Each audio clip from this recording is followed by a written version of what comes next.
for the attendance from everyone. So yes, we are starting with the science section, which is starting right now, and it will go till 11, and then we'll be having other awesome faculties. So yes, let's start with the first question. The first question on the screen is, which of the following are water soluble vitamins? Now if I talk about these water soluble vitamins, do you remember? Vitamins were there in two categories. One of them were known as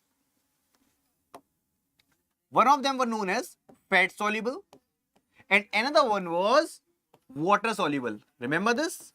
Now if I'll talk about the vitamins, here we had vitamins A, B, C, D, E and K. We had a trick when we will talk about these vitamins. If I'll just check it, K, E, D, A, what is that? Keeda. I told you that trick. If I'll put this keeda in the water, will it dissolve? Will it be soluble? No, obviously not. So yes, this keeda is not going to dissolve in water. What will be dissolving in water? BC. So yes, we have option B and C over here, that is, sorry, vitamin B and C over here, which is going to dissolve in water, and this keeda is not going to dissolve in water, so this keeda will dissolve in fat. So let's have a question now. What was the question? Which of the following are water soluble vitamins? Just have a look at these options and give me the answer. So yes, Abhijit has given the answer. You are absolutely correct, Abhijit. If I talk about the water soluble vitamins, we have B and C. Now from the option, just check B and C. That is, your option number D will be correct, and you are absolutely correct. Yes, Abhijit, that's the fact, or I'll say that's actually the trick, where keeda is fat soluble and vitamin B and vitamin C are water soluble. Simple. Awesome. Next. Magnetism at the center of bar magnet is dash. Now this is the question from physics part. If I'll talk about a magnet, bar magnet, it is asked about this location, that is at the center. Let's see what is the correct answer. And yes, everyone who has joined here, kindly like this session and share it. It is going to be very, very useful for the examination. I've even kept the questions which were previously asked from SSC exams. So yes, if I talk about the magnetism of the bar magnet, in the center, you have to tell me about its magnetism. So magnetism at the center of bar magnet is what? Is it minimum, 0, maximum, negative? So yes, Abhijit, you are absolutely correct. The correct answer is 0. So we'll talk about this part. Here in the center it will be 0. But yes, totally correct, Abhijit. But if I talk about this magnetism, on the earth, so these are the poles, right? North pole, south pole. So whenever we move towards the pole, here, remember, the gravity is going to increase as soon as I'm talking about gravity now.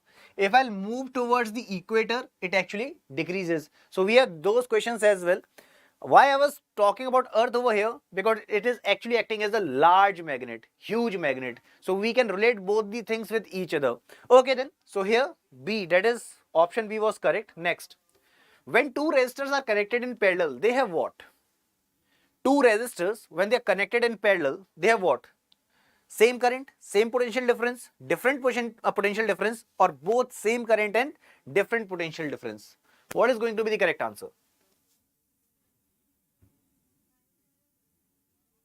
And yes, everyone kindly like the session, share it and put it on your social media platforms so others can also join and use this session for the examinations or for the preparation purpose. So yes, there's a question, when two resistors are connected in parallel. Now when we are talking about the resistors, when they are actually connected in parallel, just have a look. I'll just create a diagram over here. If I divide it into the two parts, putting the resistors. Now, if I'll say that there was a current that was I, which was coming from here. Now, it's very obvious, it will be divided into two parts, I1 and I2. So, I1 will be passing from here, I2 here. And here we will be having again I, that is I1 plus I2. This means current is actually dividing. And what was there in the option? In the option we were given that we will be having same current, so it's absolutely wrong. Again, if I'll go to this part, both same current, again this will be wrong. But now I'll talk about the potential difference. The potential difference in this case is same. So yes, Abhijit, you are absolutely correct. Option number B, that is same potential difference, is going to be the correct answer. Next, Ultraviolet radiations of the sun do not reach the earth because earth's atmosphere is surrounded by dash. So what is it? When we are talking about the ultraviolet radiations of the sun, so they are not reaching earth because of something which is actually there outside the earth. What is that? Is it carbon dioxide? Is it ammonia? Is it chlorine, or is it ozone? Now I have two more questions from this part. One question will be belonging to the chemistry and one is belonging to the physics. So Abhijit has answered, sir, it would be chlorine. That is option number C. Oh, sorry. You have told about D. That is ozone. That's totally correct. So my first question was same which you have already given, Abhijit. My first question was, what is the formula for this ozone? So since you have already given the answer, no need to tell about it again. It's O3. Absolutely correct. But there's one more question which is asked in the examination from the physics part, that when I'm talking about this earth, fine. So as you have already told me, sir, outside the earth we have a layer which is actually known as ozone. But my question is, what is the value of this width? I'll use which color? Green color over here. I want to know about this width. Can you tell me about this width? What will be its unit? The unit of width of ozone. Very important question. So waiting for the answer. If I talk about the width of ozone, which particular unit is going to measure it? This is the question which is asked in the examination and we must be aware of it. Yes, width. So if someone asks you about this width, please remember, Abhijit, are you aware of this and others? Very good. That's great. When we'll talk about the width, that is actually the Dobson. That's great. Okay then. These were the equations from this part. Next. Proteins are digested by dash. Now we have options here. Proteins are digested by what? Is it proteases? Is it amylases? Lipase? Nucleases? What? Proteins are digested by dash. Now this is from actually GD part. So if I talk about amylases, they are doing what? If I talk about amylases, they are helping in the digestion of the starch, or even carbohydrate can be there in the option. If I talk about lipases, okay, I'm getting comments quite late. I'll just ask the members. So if I talk about lipases, they are actually helping in the digestion of the fat. So your answer is absolutely correct, Abhijit. Here, protease is the correct answer, which is helping in the digestion of the protein. So that's great. Let's move forward now. There's another question. Where is bile stored? So the time you give answer, Abhijit, I'll just ask for the real-time comments. Fine. So yes, waiting for the answer.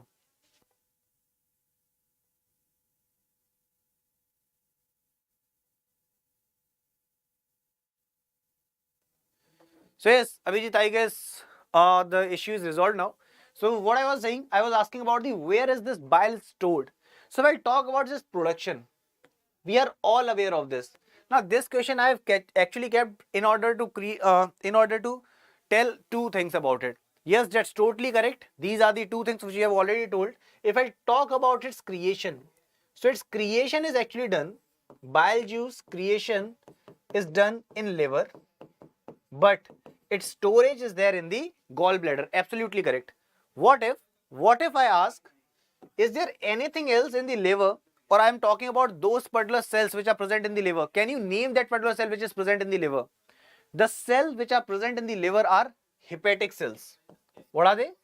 They are known as hepatic cells, and the ducts which are present there are known as hepatic ducts. So these things are important from this part. So Abhijit, is it clear?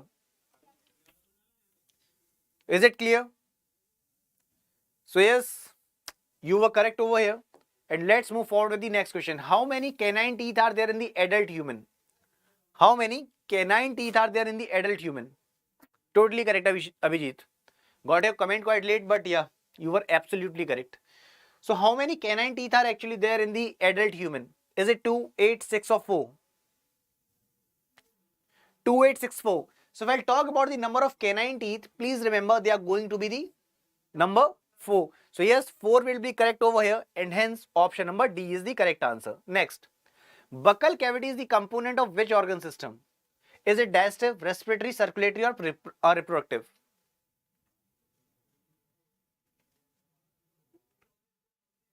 So I was waiting for the answer. Buccal cavity is a component of which of the organ system? Is it digestive, respiratory, circulatory or reproductive? Absolutely correct. Here what Abhijit you are talking about for Asha, it was for the last option. Okay. So yes, if I talk about the buccal cavity, the correct answer is going to be digestive system, because when I talk about mouth, in the mouth, that location which is including your tongue, apart from that there is salivary gland from where saliva is generated, salivary gland. Then in the same location we are having teeth, correct? So this location is actually the buccal cavity, and yes, this is the part of digestive system. Absolutely correct. Next, the fecal matter is removed through the anus from time to time. It is known as what? Now this is from CPO. Is it absorption, egestion, ingestion or assimilation? So we have discussed biology for last 2 weeks, correct? So we'll be having discussion on this part. Now from Monday, we'll be having these discussions that are going to start from the physics part. So from Monday, we'll be having physics. But right now, if I'll talk about this fecal matter, which is removed from the anus from time to time, this is known as what? So here, when we are talking about the ingestion, this means we are taking in food, fine. But when I'll talk about the removal, that is actually egestion. So you are absolutely correct, Abhijit. Egestion is the correct answer. That is option number B. Next, which organ has finger-like outgrowths which are called as villi? Now let me give you a hint. These are the villis which are actually helping in the maximum digestion. So the digestion is actually done at this location, and because of the presence of villi, your food is easily digested, as it is giving the larger surface area for the digestion. But where is it found? Where is it found? Is it large intestine, bladder, small intestine or stomach? So till the time I get your answer, let me tell you. Stomach is the part where we have HCl, that is hydrochloric acid. Apart from that, we even have pepsin here. Then we have renin here. But answer which Abhijit has given is small intestine, and it is absolutely correct. Small intestine is the part where we are having villi. And let me tell you about small intestine. There are 3 parts which are there here. Which one? Duodenum, jejunum and ileum. So these are the parts which are present in the small intestine. So it's great. Okay then. And others who have joined this session, kindly like it and share it. It is going to be very, very beneficial. Next, cattle quickly swallow grass and store it in their what? So this is from CGL. Now if I'll talk about the cattle, when they are swallowing the grass and storing somewhere, what they are doing? In Hindi we call that word jugali karna. What they actually do, whatever they eat, it's inside their body and they keep on using that again and again. So yes, Abhijit, that was correct. Ileum, duodenum and jejunum. So Udbhav has joined us, and Udbhav has told about answer C. It would be answer C, that is small intestine. Abhijit, I want answer from you as well. Yes, absolutely correct. That is actually rumen. That's why these cattle are also known as ruminants. So in examination, it may be asked, which among us the following are ruminants? So remember, those ruminants, you can take the example of a cow. Fine. You can talk about cattle. Whatever they are using, whatever they are eating, they're actually using that and keep on that, crushing that. Okay. So yes, rumen was the correct answer. Next, which of the following does not provide any kind of energy? Which among us the following doesn't provide any kind of energy? Till the time you give me answer, I'll tell you something. If I'll talk about this carbohydrates, we have carbon, hydrogen, oxygen. If I'll talk about this proteins, we have one more thing over here. That is what? Carbon, hydrogen, oxygen and nitrogen. So please remember, someone may ask you in the examination also it is asked, if I talk about this nitrogen, this is only and only present in the protein. So this is another question from the examination. Do not forget, nitrogen is only present in this protein. Here we have carbon, hydrogen and oxygen as the components. So yes, absolutely correct, Abhijit.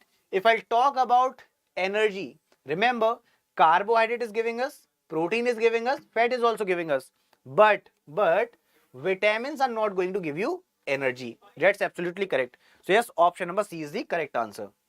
Next, which of the following gives energy to our body? Let's see who will give this answer. Which one of the following gives energy to our body? Or I'll change this question. I'll just tell, gives instant energy. Gives instant energy to our body. So what is going to be the correct one? As we have discussed, if I talk about the energy, it was given by fat also. It was given by protein as well. And it was given by carbohydrate as well. But now the question is about instant energy. See, these things are important. Why I'm asking this? Because this was already asked in the examination. Second thing, it has the most probability of coming. So yes, that's true, Abhijit. Here the correct answer would be carbohydrate. Remember, we are getting energy from this part as well. But carbohydrate actually gives you instant energy, where you can also talk about glucose. Okay, so yes, let's move forward now. Next question. Rickets is the deficiency disease of vitamin D. It affects which part of our body? It is affecting which part of our body? And everyone who has joined the session, kindly like it and share it, because it is going to be very, very useful for your examinations. Very, very useful. Most of the questions are actually repeated. And we are discussing the options as well along with it. So many of the things would be cleared. So yes, I was talking about rickets. So it is affecting which part? Till the time you give me answer, I'll tell you one thing. When we are talking about this vitamin D, we get it from sun. That is from sunlight. Now, if there is the deficiency of vitamin D, what is going to happen? The deficiency of vitamin D will lead to two different issues. One is rickets, which is actually in the kids. One is osteomalacia. Osteomalacia. Now, if I talk about these rickets, this rickets actually does what? There's the bend in the limbs, bowing of legs. All these issues come in the rickets. It is the weakening of bones, that is osteomalacia. So in rickets, what happens? There's bow in the legs. That is, there is bow in the limbs. Limbs can be your hand or legs. So let's have a look here. Yes, bone is given. So option number B, that is bone, will be the correct answer. And Abhijit has told bone. That's correct. Now if I talk about the chemical name, so you are absolutely correct over here. We'll say it is calciferol. So let me write all the important ones for you all. Remember, when we are talking about A, B, C, D, E and K, what are its chemical names? These chemical names are important. It is retinol. Retinol, that is vitamin A. Vitamin B's name would be thiamine. Thiamine. If I talk about C, it is what? Ascorbic acid. Ascorbic acid. D, that is Abhijit has already told us. So D would be what? It is calciferol. Abhijit, can you tell me about vitamin K till then? Yes, absolutely correct. I want the answer for vitamin K. So vitamin E would be tocopherol. And if I talk about vitamin K, it is what? It is phylloquinone. So we have a trick over here, Abhijit. Fine. We have a trick. Yes, Abhijit, you are giving the correct answer. Absolutely correct. Absolutely correct. That is tocopherol. Now, if I talk about the trick, please remember the trick is going to be Rath ek toffee. This is in the Hindi, but you can just remember it. Rath ek toffee. Or in English, we can write Rath ek toffee. So anything can be used, whatever you feel like good. Fine. So yes, this was the trick. So here option number C was correct. That is your bone. So here we have discussed all these things. If I talk about its usage, from where you will be getting this. So you can get this vitamin D actually from the sunlight. Apart from the sunlight, you can also get it from the egg yolk. If someone asks you from where we can have it, so either you can have it from the sunlight or you can have it from the egg yolk. Next, the vitamin necessary for the coagulation of the blood is dash. Waiting. For the coagulation of blood, which is the important one. And everyone who has joined this session, kindly like it and share it. Yes, waiting for the answer. The vitamin which is necessary for coagulation of the blood, it is what? Which one would be the correct one? Vitamin which is necessary for the coagulation of the blood. So we can talk about clotting here, correct? Clotting factor. So please remember, when we are talking about several vitamins, these plays a significant role. Yes, Abhijit, absolutely correct. This is vitamin K, which is helping you out in the blood clotting. Now, if there would be deficiency of vitamin K, it will lead to the delay in the blood clotting. So yes, for the blood clotting part, here vitamin K plays a significant role. Okay then, let's move forward with the next question. Before moving forward, let me tell you, if you want to have vitamin K, what you can have? You can have green leafy vegetables. Green leafy vegetables, which includes what? It includes the spinach. Then we have cabbage over here. So spinach, cabbage, all these include your vitamin K, so that there would be no delay in the blood clotting. Next, fat soluble vitamins are dash. So this time something has changed. So I've just told you the trick. Remember that trick? Rath ek toffee. So you can directly denote, use that part. And yes, we were having that trick also, that keeda is not going to dissolve in water. Keeda will be dissolving in fat. So vitamin K, E, D, A dissolves in fat. And we are asked about what? We are actually asked about fat soluble vitamins. So just have a look. There is no such KEDA. Now we'll do what? We'll go with these names: calciferol, retinol, tocopherol. So it is what? It is vitamin A. Then it is what? It is vitamin. So who can tell me what is this? This is vitamin D. Remember calciferol, rath, ek, toffee. So here, in the similar manner, we have just discussed about it. What?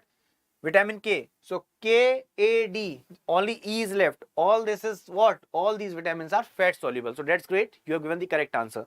Next. Before moving forward, let me tell you, there's an exam for official app where we have live paid courses with the test series, free subject wise and topic wise quizzes with the report card, job alerts, admit cards, then current affairs weekly, daily. So you can just download it. How you'll download it? Just go to the Play Store, type Example over here. Just click on the install button, click on the open part, register it and start using it. So now the next question is again from vitamins. If I'll talk about scurvy, and everyone who has joined the session, kindly like it and share it. And yes, start conversating with me. See, we have Abhijit over here. Till now, he has given all the correct answers. Each and every answer is correct. And apart from that, he is giving extra points as well. Awesome, Abhijit. And everyone is requested to do this same task. So yes, we are talking about scurvy over here. Scurvy is caused due to the deficiency of what? Now, we have several vitamins A, B, C, D, E, K. Because of their deficiency, there may be several issues. What kind of issues can be? If I'll talk about deficiency of vitamin A, it leads to night blindness. It leads to night blindness. If I talk about vitamin B's deficiency, vitamin B's deficiency will do what? Vitamin B's deficiency will lead to beriberi. For vitamin D, we have just discussed either rickets or osteomalacia. Remember, if I talk about vitamin E's deficiency, so it will do what? Vitamin E's deficiency will lead to sterility issue. That is sterility or impotency, I can say. Then I'll talk about vitamin K. It's helping in the blood clotting. So here, if I talk about vitamin C, it is actually scurvy, where we have bleeding from the gums. Scurvy. So yes, if I talk about scurvy, so here what is going to be the correct one? Scurvy is actually caused by deficiency of vitamin C. Option D is the correct answer here. Next, in human body, fats are stored in which location? Now this one is quite difficult one, but it's important. So Abhijit, others waiting for the answer. If I talk about the human body, fats are stored where? Is it epidermis? Is it adipose? Is it liver? Or is it epithelium? What is going to be the correct answer? What is going to be the correct answer over here?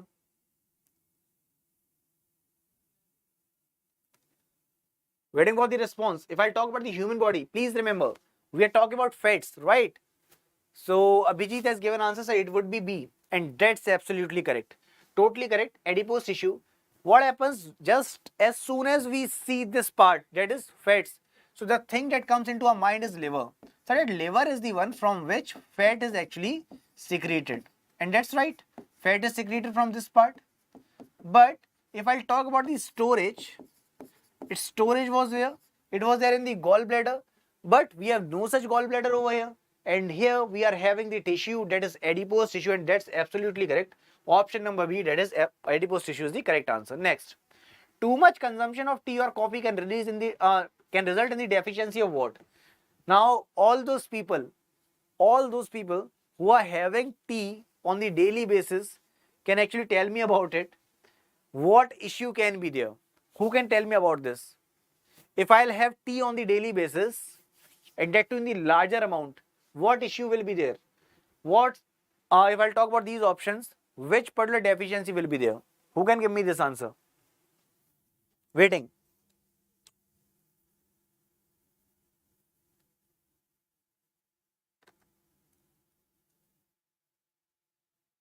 Yes. See, remember, when we are talking about this particular deficiency, remember there's a thing that is present there is what? Caffeine. You know this? The presence of the caffeine does what? If it is in the extra amount in our body, it actually leads to the deficiency of calcium. Now, it's actually the research which is going on. No issues, Abhijit. But this is important. Remember, when we are having the consumption of tea or coffee a lot, there's caffeine that is present. This caffeine will do what? It will result to the deficiency of calcium in our body. Fine. So this is the thing. It was actually asked in the examination. It is important. Next, teeth and bone acquire strength and rigidity from what?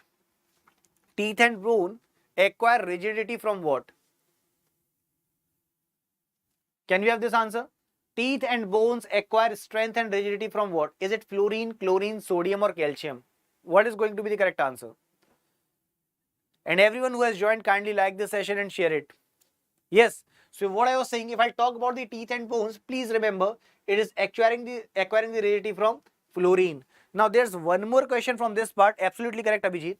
If I talk about one more thing, if I'm making this tooth, on this tooth we have a layer that is known as the hardest substance in our body. What is that? That hardest substance? That hardest substance is actually known as enamel, which is helping to keep your teeth good. Fine. So yes, Happy has joined us, and yes, Happy, you are absolutely correct. The correct answer is A, that is fluorine. But remember, if its X is also there, if its X's will be there, then also there will be issue in the teeth. So this is important. Please do not forget. Okay, then moving forward. Then if I talk about the strength, that is calcium, and if I talk about this part, that is fluorine. Sorry for that. If I talk about this fluorine part, this fluorine is of extra importance. Why? This extra importance is because it is going to keep your teeth healthy. Otherwise there would be several issues. That is, it can start there would be foul smell that will come out. And yes, tooth enamel is the one, that enamel, which is the hardest substance which is present on your teeth, that is actually giving the strength to the teeth. Okay, so what I'll say, this enamel is actually keeping your teeth fit and fine. Okay, then let's move forward to the next question. The two richest known sources of the edible protein are what? So if I want the edible protein, that is, if I want the protein, from where can I get it? Proteins. So we have several things, correct? So apart from all, if I'll talk about these options, so from the groundnut and from the soya bean, from groundnut and soya bean, we'll be getting the protein. So option number C will be correct over here. Next, what is another name for vitamin B2? Is there any other name for vitamin B2? Vitamin B2. See, when we are talking about vitamins, we had A, B, C, D, E, K, which we discussed. If I talk about B1, B2 and all, we have names for this also. That is, B1 is what? It is, okay, Happy. Yes. So if I talk about this, remember, these are having their names as well. So Abhijit has given answer C. Sir, it is riboflavin. Okay. So let me tell you, vitamin B1, it is known as thiamine. If I talk about B2, it is riboflavin. So here we have thiamine, that is B1. We have riboflavin, that is B2. So here option number C, that is riboflavin, will be the correct answer. Next, Name the vitamin which is not found in any animal food. Which vitamin is not found in any of the animal food? And everyone who has joined, kindly like this session and share it. So yes, Udva was with A. Okay.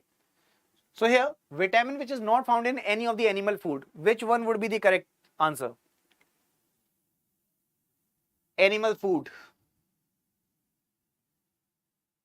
Yes. Will it be vitamin B12, vitamin C, vitamin D or vitamin K?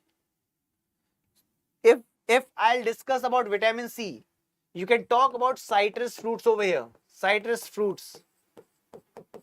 Or I can say that those particular fruits which are sour in taste, where we can include lemon as well. Fine. So these all are the parts which are actually including vitamin C.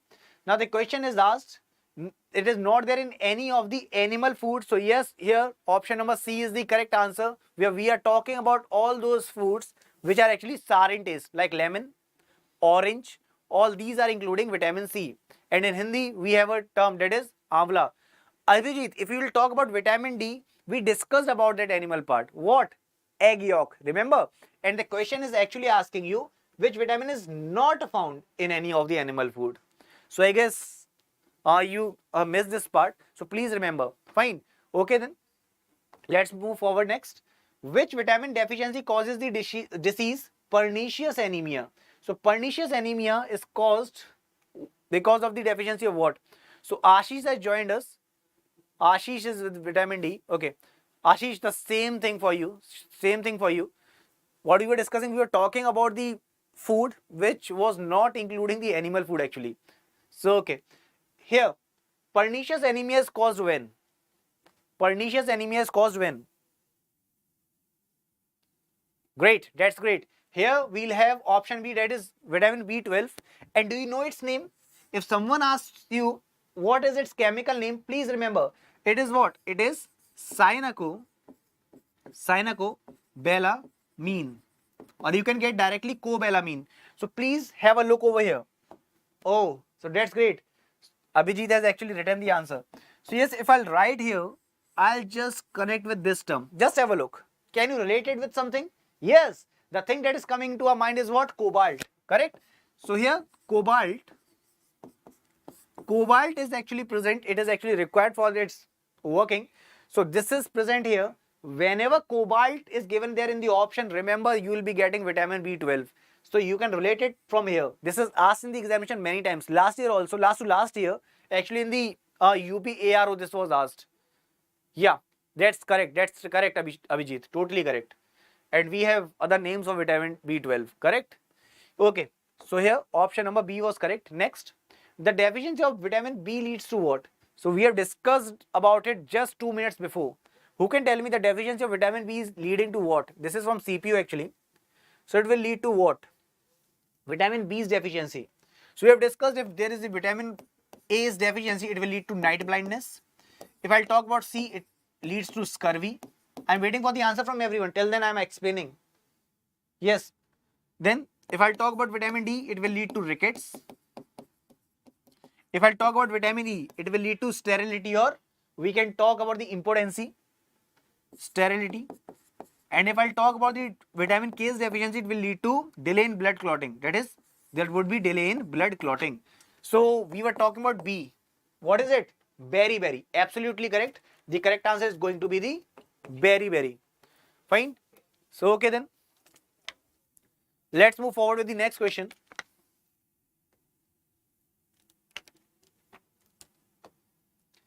The vitamin that is most readily manufactured in our bodies is dash.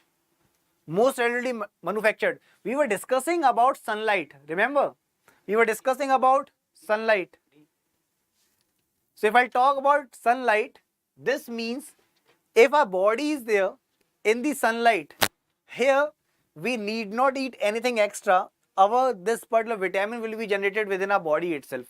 So first of all, I'll be waiting for the answer. Then we'll be having discussion on this. And everyone who has joined this session, kindly like this session.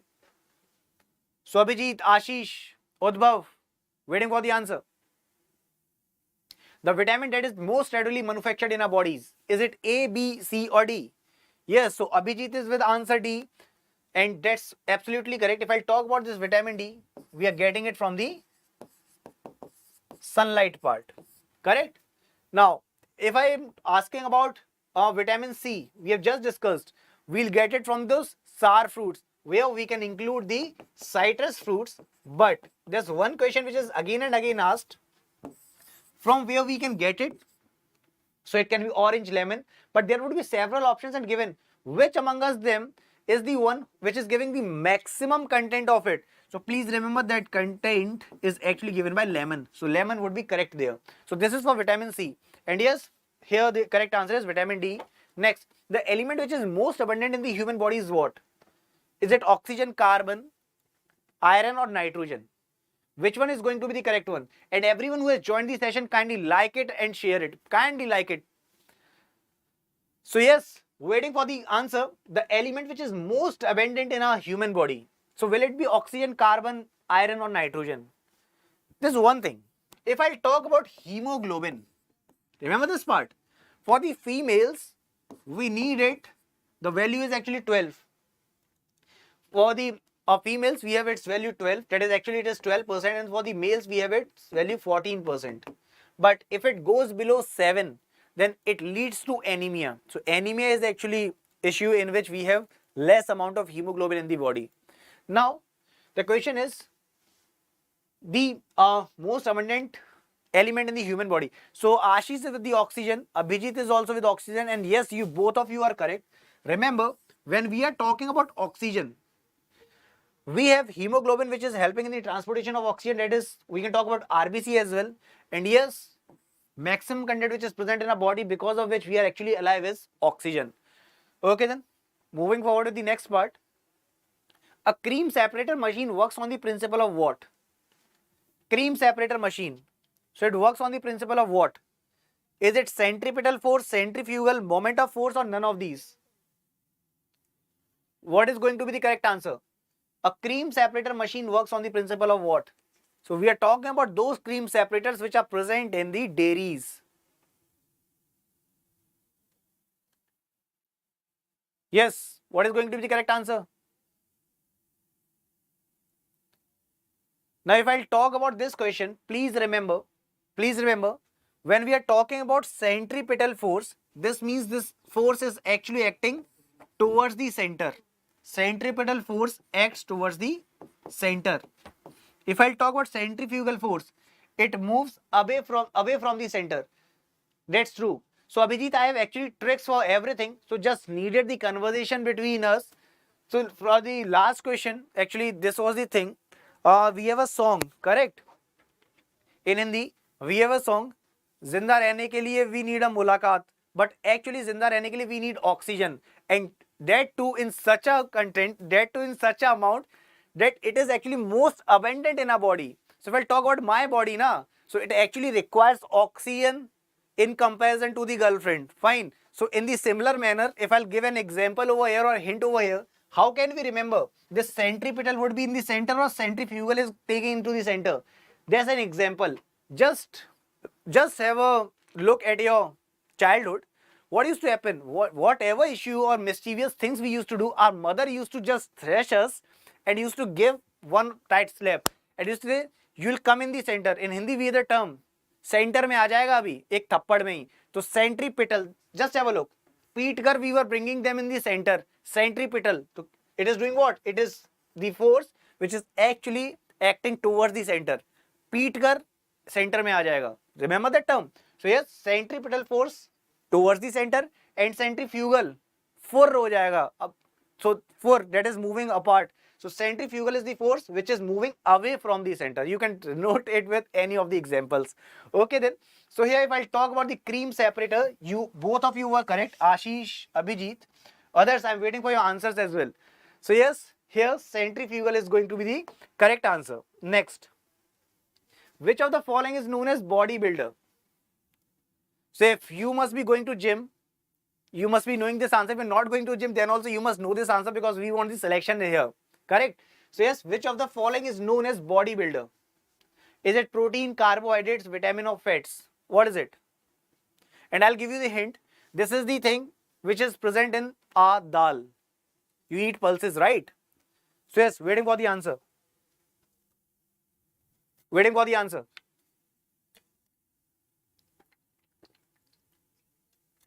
And everyone who has joined the session, kindly like this. Kindly like it. And yes, please share it so others can also join and we'll be having lots of discussion. Actually, I have tricks in each and every question. I have those particular things which I actually want to explain. But you must be there to ask me. You can just take out all those stuffs from my mind. Yeah. So Abhijit is saying that it would be A, and that's absolutely correct. Protein is actually the one which is known as bodybuilder. Fine. So yes, option number A is going to be the correct one. Next. Milk is not considered a balanced diet nowadays because of the absence of what?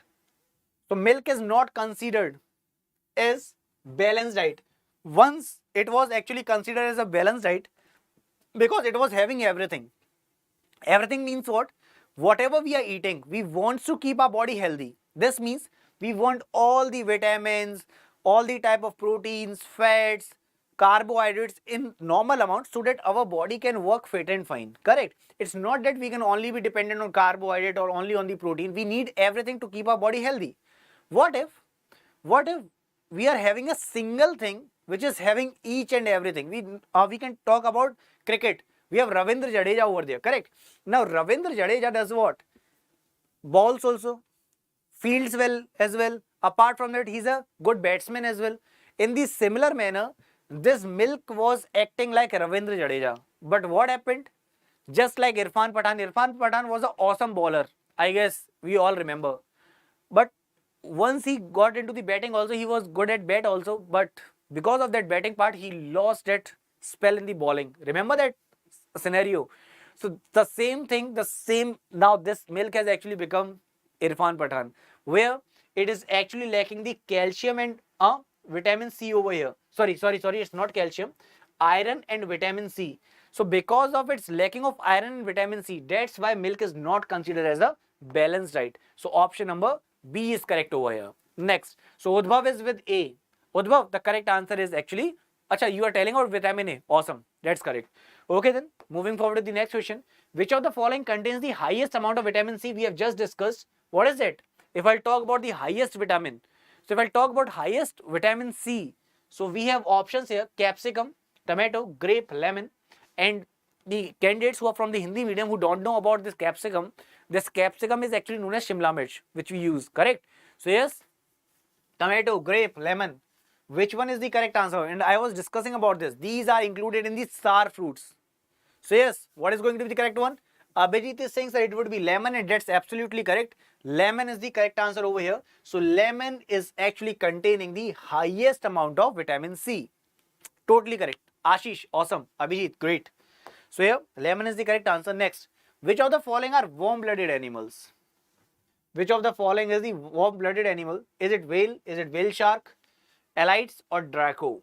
What is going to be the correct answer? And everyone who has joined us, please like the session and share it.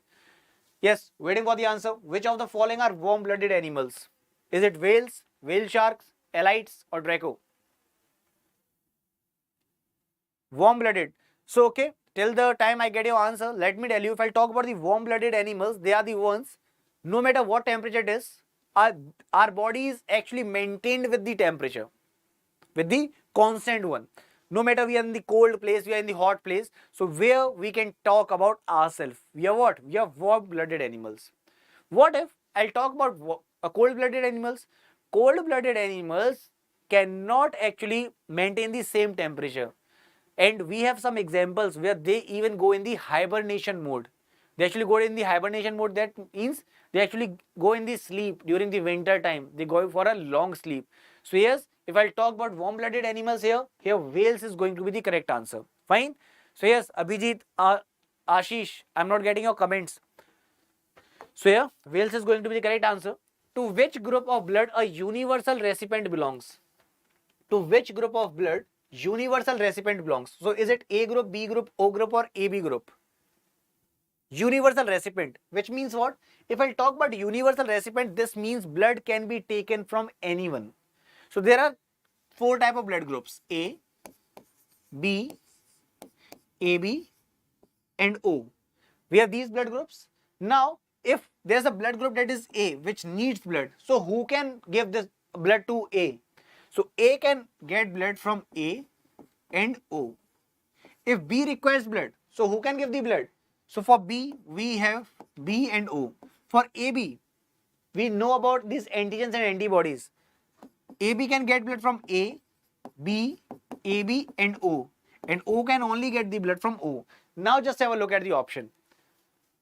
To which group of blood a universal recipient belongs? Now, universal recipient. See, it can take blood from A, B, AB and O. So that's why AB is known as universal recipient. And Ashish is saying, sir, it would be B. Abhijit is saying, sir, universal is donor is O and universal receptor is AB. That's absolutely correct, Abhijit. Ashish, please remember this one part. This is very important. That is, AB will be your universal recipient. In the similar manner, if someone asks you about the universal donor, so it's obviously O, because just see, O is giving blood to everyone. That's why it is universal donor. Okay, next question. Hydraulic press works on the principle of what? Now I have an explanation over here for you all, but I want the answer right now. Ashish, Abhijit, who can tell me about this? Ashish, Abhijit, waiting for the answer. Hydraulic press works on the principle of dash. Is it Hooke's law? Is it Newton's third law of motion? Is it Pascal's law? Is it Archimedes' principle? So what is it? Is it Archimedes' principle? Is it Hooke's law? Is it Pascal's law? Or is it Newton's third law of motion? So Ashish has given the answer this time, that is Pascal law. Abhijit, your answer, Pascal's law. Absolutely correct. Here, if I talk about Pascal's law, we know that whenever we'll apply pressure at any location, it will be transmitted equally. Correct? So here, we have the explanation here. When we are talking about hydraulic press, when we are having the hydraulic press, here we'll use blue color for the better explanation. Here is some force which is applied. Fine. So we know that pressure is what? Force upon area. So this must be something, must be having area A. Let it, okay, Ashish. So studied yesterday itself. Now we have a car over here. I'll just make that car. I know it is looking like a limousine, but let us assume this is a car. Now we know that its area is going to be more. True? So here let's assume this was P1 equals to F1 A1. This is P2 is equal to F2 upon A2. Now there's one more thing. What we are saying, we said that according to the Pascal law, pressure will be distributed equally. That's true. This means pressures are equal. If pressures are equal, then what we can say? We can say that, so since pressures are equal, so F1 upon A1 will be equal to F2 upon A2. Correct? So the force which is applied over here will be actually very less, and here the force which we are getting will be higher. Just have a look how. See, if I'll just try to calculate it, so it will be F1 is equal to A1 upon A2 into F2. This means when we are applying here, whatever force we are using, that will be lesser, and here the mass which is very, very high will even get up. So we are using this thing in our daily life, where if you have those cars, whenever we need to change that particular tire or we need to use our Stephanie, what we do? We just take out that jack, start pressing it. So easily, so do we have to remember the logic? See, if you will remember this logic, now see, logics are always helpful in the examination, because sometimes if question is asked in the twisted manner also, then also it would be easier for you to click that answer. It's very easy to understand the logic. The logics can get your examination easily cleared. So it actually depends on the type of examination you are giving. So yes, logics are always important. Okay then. So here Pascal law was totally correct. Next, the basic structure and functional unit of living organism is what? Is it cell? Is it tissue? Is it organ? Or is it system? So till the time I am getting your answer, let me tell you, waiting for the answers from everyone, because I am getting your comments quite late. So the time I get your comments, till then I can explain this part. Okay, then I am waiting for the comments. Till then I'll explain you. When we are talking about the cell, it is the smallest part which is there in a body. Now when different cells are there, there's a huge number of cells, correct? Where if I talk about only sperm cells, there were 15. Yeah, Ashish has given the answer, that is cell. Yes. So there are several cells. When same type of cells are actually combined, they form tissue. When there are several tissues, they form an organ. And when there are several organs like stomach, liver, all those organs actually make your organ system. True. So here we have the question, the basic structure and functional unit of living organism is what? So here we have that as a cell. Now there's a next question, who discovered cell? Who discovered cell? The year is never asked in the examination, but we must be aware of its discovery. So who has actually done this? Who discovered this cell? Who can tell me about this? Who discovered the cell? Now this one is important. Why? Because it was asked many times in the examination and it has the chances to be again asked. Please remember, cell was discovered by Robert Hooke. If I talk about its study is known as cytology. If I talk about tissue study, it is known as histology, where logy is the term which relates study. Cytology is the term study of cell. Histology is the term study of tissues. So cell was discovered by Robert Hooke in the year 1665 when he was studying cork, and on the cork he found some block-like structures. That is like this, and because of this the term cell was given. Then came Sheldon and Swan. Sheldon and Swan gave cell theory. So this is asked in the examination. Sheldon and Swan did what? They actually gave cell theory. So it can be asked in the examination, who propounded the cell theory or who gave the cell theory. So Sheldon and Swan would be the correct answer. Next question is, the branch of bio dealing with the study of cell is known as what? This is from a CGL. So who will give this answer? Please give answer in the super fast manner so that we can move forward. So we have already discussed. If I talk about histology, it is the study that is related to the tissues. Then Ashish, Udbhav, Abhijit, waiting for the answer. If I talk about psychology, here we have the study of mind and behavior. If I talk about physiology, here we are talking about the body of, you can talk about the human body or any organism. So that is your physiology. So we'll talk about this cytology. This is the study related to the cell. And yes, Udbhav, okay, you gave the answer for the last question, that was correct. But for this question, your option number 8, that is cytology, will be the correct answer. Next, which of the following organism does not fit into the cell theory? That was correct, Ashish. So this is the question. Which of the following organism does not fit into the cell theory? Is it bacteria, virus, fungi or plants? What is going to be the correct answer? Udbhav, waiting for your answer. Abhijit. So it's very important. That's why I actually explained that part. It was asked many times. So Ashish, let's see. I have given the concept right now. So I'll be waiting for this answer. Yes, Ashish, Udbhav, Abhijit, others. And yes, who all are there in the session, kindly like it and share it.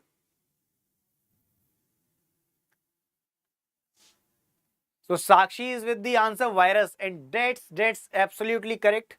Hello Sakshi, good morning. So Ashish, Udbhav, Abhijit, everyone, please remember virus is going to be the correct answer, because virus actually lies between the living and non-living part. And we had that cell theory which was given by Sheldon and Swan. They told whoever living organism is, whatever living organism is, they all are having minimum one cell and maximum cell can be any. But since virus lies between the living and non-living part, that's why here virus is going to be the correct answer. Next question is, which liquid is contained inside the nucleus of a cell? Liquid which is contained inside the nucleus. So here we have actually doubt in these three terms. These three terms always creates issues, correct? Great Sakshi, that's correct, totally correct. So yes, if I talk about these terms, just have a look. We discussed about this term, cyto, in the cytology. It is related to cell. Plasm is the liquid part. Here, the liquid part which is present in the cell membrane or the cell, that is known as what? That is actually your, it is present in your cell, that is your cytoplasm, or we can talk about cell membrane. If I talk about nucleo, this term is related to nucleus, correct? So that liquid or plasm that is present in the nucleoplasm, it is known as, the liquid which is present in the nucleus, it is known as nucleoplasm. So here option number C is correct. What about protoplasm? So it is the combination of both. Simple. Cool. So is it clear, everyone? Ashish, Sakshi, please do not forget that this actually creates the confusion in the examination. So we must be aware of all these things. Next. So this is actually cell nucleus anatomy, where we have nucleus over here and this is the liquid which is known as nucleoplasm. Next. So we have example official application here, which is actually one-stop solution for all the government examinations. So here we have live paid courses, free subject-wise and topic-wise quizzes with the report cards, free exam-wise PDFs, practice set papers, and we have daily, weekly current affairs. All these things you can get out at a one location. Just go to the Play Store, type example over there, click on the install button, open part, restore it and start using it. Simple. And yes, we have UPSSC PET Master Test Series. You can get it just at just ₹1 by using code PET99. Your price will directly slash from ₹9.99 to ₹1. You will be having 10 full-length test series, section-wise test for every subject, live discussion of full-length test at just ₹1. Just use the code PET99. Next question is, the structure in cells which contains light-absorbing pigment. It is what? Is it endoplasmic reticulum? Is it nucleus? Is it chloroplast? Or is it chromoplast? What is going to be the correct answer? We have discussed all these things in last 2 weeks, correct? So I want answer from everyone. The structure in cells which contains light absorbing pigment. Is it endoplasmic reticulum? Is it nucleus? Is it chloroplast? Or is it chromoplast? And everyone who has joined right now, kindly like this session and share it so that we can have lots of candidates and it would be easier to explain a lot of things because a lot of doubts would be there and we'll be having lots of discussion over there. Yes.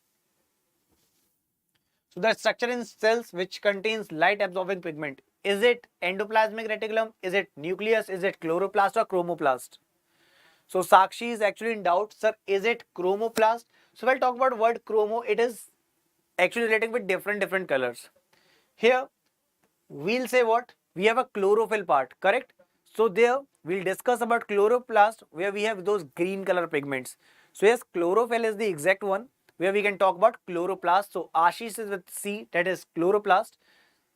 Yes, so here option number C is going to be the correct one. Cool? Okay, then moving forward to the next question. So this is actually a chloroplast anatomy where we have this outer membrane, inner membrane, and inside we have stroma, granum, and this thylakoid, which is very useful in the photosynthesis part. Photosynthesis. Okay, then moving forward to the next question. Which of the following cell only is present only in the plant cell? Which cell part is only and only present in the plant cell? And everyone who has joined the session, kindly like it and share it. Everyone is requested to kindly like the session and share it. Yes, which of the following cell organelle is present only in the plant cell? Is it mitochondria? Is it cell wall? Is it cell membrane? Or is it vacuole? And whenever you have any doubt, you can let me know so that we can have more discussion on each and every option. So at time you are giving me options. Sakshi has told, sir, it would be answer B, that is cell wall. True, that's true. So Ashish, are you also with Sakshi's answer? Yes, so what I was saying, which of the following cell organelle is present only in the plant cell? Here if I talk about this mitochondria. Mitochondria is also known as powerhouse of the cell, where it is helping in the generation of adenosine triphosphate, that is energy is there in the form of ATP. Ashish is saying, sir, it would be vacuoles.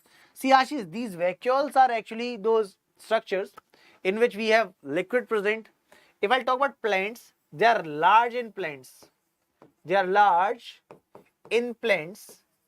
But if I talk about animals, it is there, but they are actually small in shape for the animals. Small in animals. So that means it is actually present in the animals as well.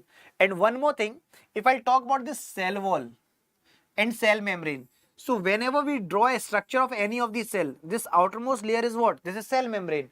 But in the plants, one more layer is there, which is actually known as cell wall. So this cell wall is only and only present in the plant cell, but cell membrane, vacuole and mitochondria is present in everyone. So here, no issues. That's why Ashish, we are discussing here so that there would be no confusion for the examination. So here, cell wall is going to be the correct answer. That is option number B.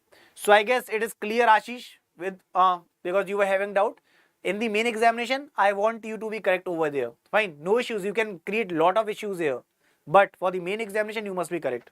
Okay then, next question. Endoplasmic reticulum are rough because of dash. What is present on the surface? Is it Golgi body, plastid, lysosome or ribosome? What is going to be the correct answer? Till the time you are giving me answer, I'll tell you. Golgi bodies are actually helping in intracellular transportation. So whenever you are asked about the transportation, it is done by Golgi bodies. If I'll talk about these plastids, so Sakshi has given answer A.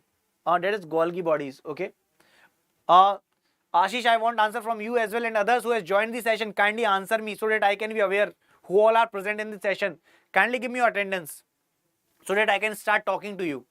And yes, everyone who is there in the session, kindly like this session also. And yes, please give me your name so that I can start talking to you.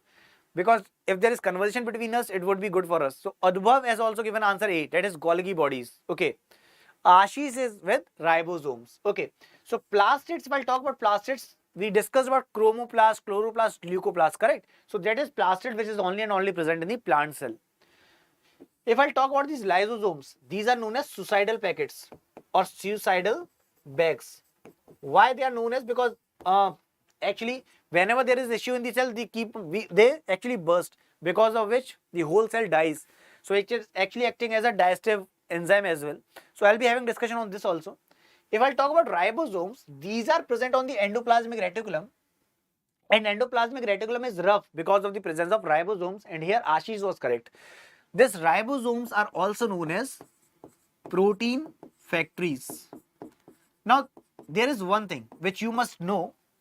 Endoplasmic reticulum, from here lipids and proteins are generated, and protein synthesis is done by ribosome. That's why ribosomes are known as protein factory. Remember this part. Ribosomes are present there. That's why they were rough. These ribosomes were actually doing what? They were helping in the protein synthesis. So they are known as protein factory. This thing is important. Please do not forget. Next.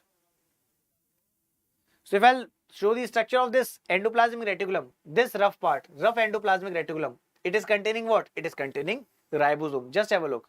These dot-like structures are there. These are ribosomes. This is all present on the rough part. I guess from this diagram it would be clear. So this is the part of cell where we have endoplasmic reticulum, this structure, where these dots are actually your ribosomes. So it is known as protein factory. I guess it is clear to you all now.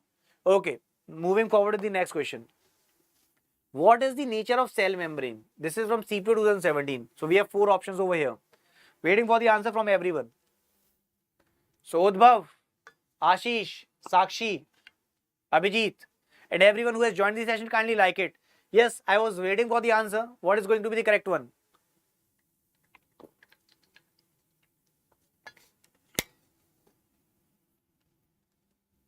Yes, what's the answer? So we'll talk about the nature of cell membrane. Sakshi is saying, sir, is it semi-permeable? Because there's a question mark actually. So Sakshi, we can take an example over here. If I talk about our homes, Ashish's home, Udbhav's home, Sakshi's home, Abhijit, everyone who is there in the session, we have a home, correct? So in that home, we have a main gate. Why do we have this? Why we are having this main gate? Why? It is because only those important ones who are actually required in a home are actually allowed. Others entry is actually denied. In this similar manner, if I talk about this cell, so only those particular things which are important for the cell will only be allowed to move in. Similarly, only the matter which is to be sent out will be sent out. Everything neither can come out nor can go in. So that's why we'll say that it is not fully permeable, it is actually semi-permeable. It is only allowing the entry of those particular things which are actually necessary for the cell. So option number B will be correct here. Next, what is the escape velocity of Earth?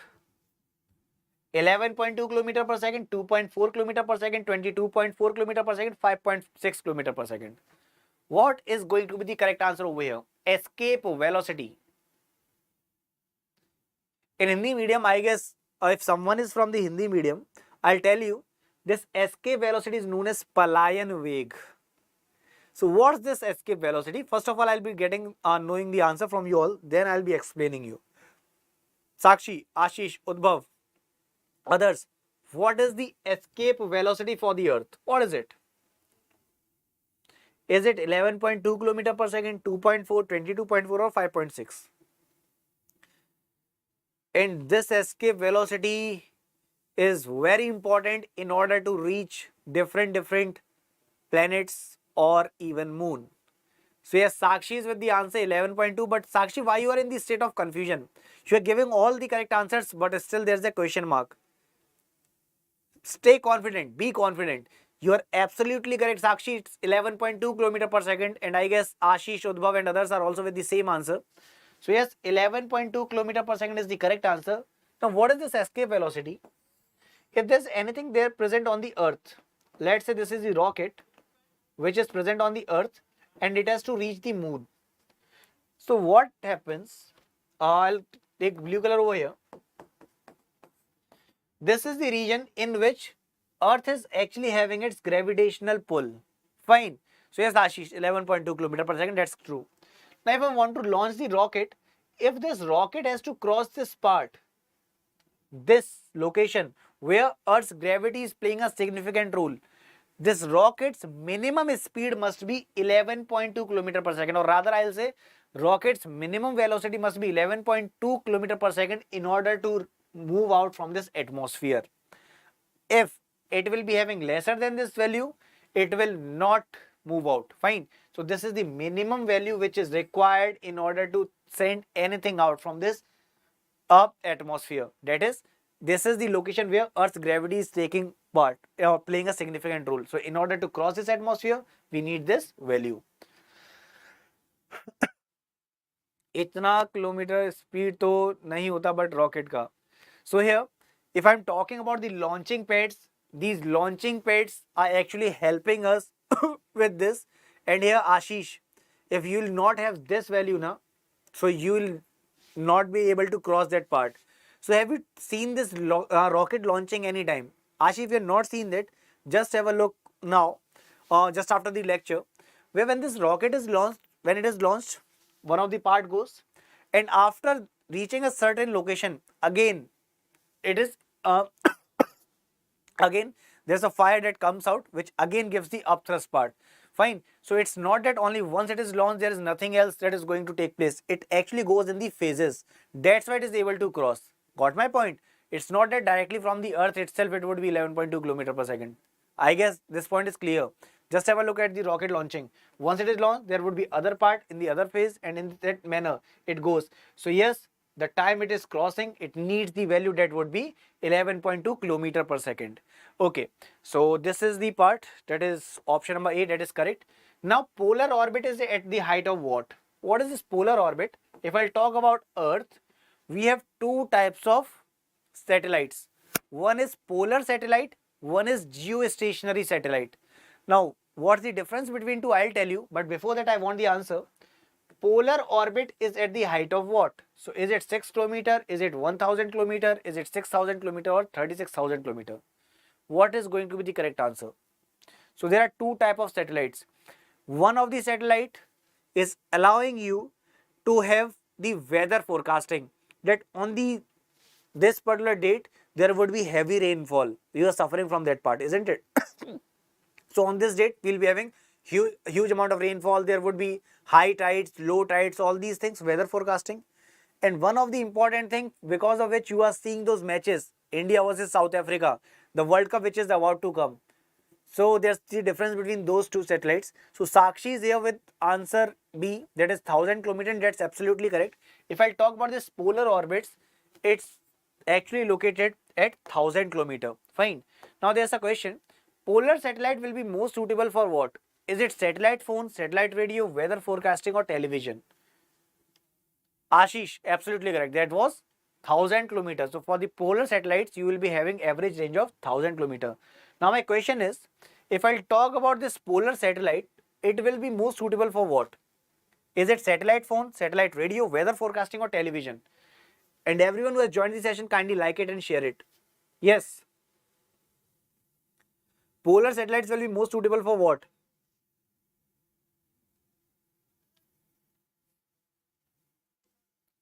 So we have just discussed about it. Waiting for the answer.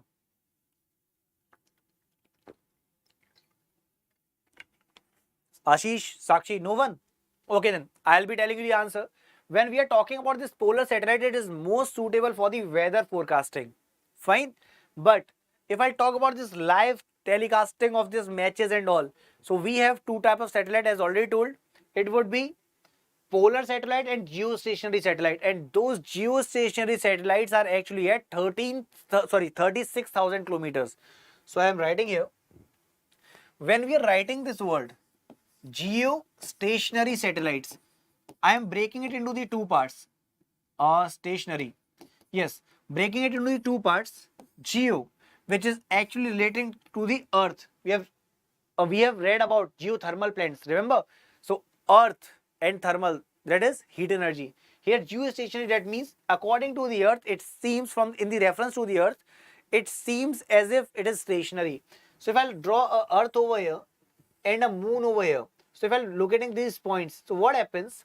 If this is the earth, this is the moon, they are moving in such a manner as if it seems that this particular satellite is stationary, as it is moving, or it is actually revolving around the earth. So it is having the rotation and revolution both, obviously, according to the earth. That's why it seems to be stationary. So it is known as geostationary, and they are actually helping you out in getting those live matches. Fine. So if someone asks you about its range, please remember this would be at 36,000 kilometer. And if someone is asking about the polars, so polar satellites, sorry, those polar orbits were at 1,000 kilometers. So these ranges must be remembered. This is around 900 or 1,000 kilometer. And if I talk about this geostationary, it is at 36,000 kilometer. So it is important. Okay then. Next question. Which of the following cell organelle is responsible for cellular respiration? What is going to be the correct answer? Which of the following cell organelle is responsible for cellular respiration?